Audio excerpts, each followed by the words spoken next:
Francisca, and I run a group of wellness companies. So one is a skincare manufacturing brand called Lheritier, and the other one is a wellness shop called Fava Herb. Got into skincare because I noticed that here in traditional supermarkets, there are not a lot of good offerings in terms of natural brands that have natural products that actually work. So I decided to fill that gap in.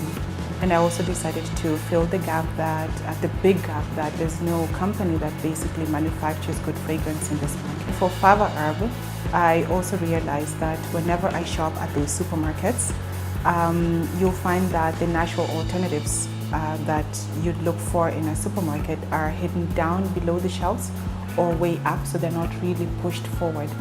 But there's already a growing trend that people are looking for those natural products. So I created this small space as the beginning point for that. Before I called myself a corporate retiree, I was a senior strategy advisor for one of the big 4 consulting companies.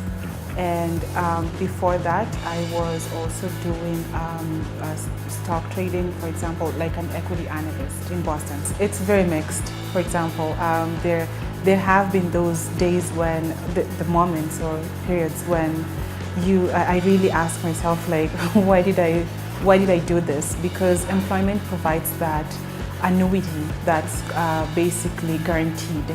And in business, you have to rely on your own strength.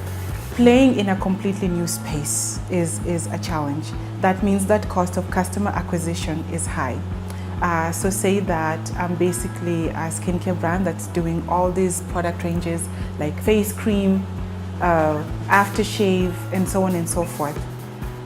Now to transition someone from the products they used to, from the big companies that have big ad spend and can put big billboards out there, to now telling them, no, let go of what you used to, try my natural one, it can be a challenge.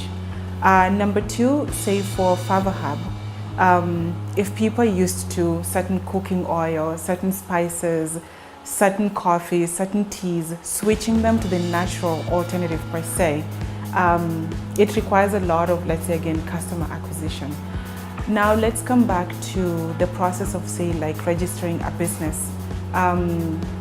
Registering a business, of course, it's easier now because it can be done online, but there's certain hindrances that you can go through, certain delays. Say you want to get like a business permit, you have to go to the city hall and there's no transparency in it. I feel you should be able to apply for a business permit online and equally just print it online as long as you've paid for it. Now when it comes to taxation, it's a place where I bemoan that area because it's quite high. If you're a small business and you're setting up, say like manufacturing for example, cost of input is high. And some of the input, they have to come from neighboring countries to support your production. So when they come in here, whether from East Africa, even areas where we have like trade agreements like COMESA, East Africa, they're still expensive, they're still taxed. Whether your things come by road or by air, you still have to pay a railway tax, and that's actually very painful when that cost is passed on to you as a small business.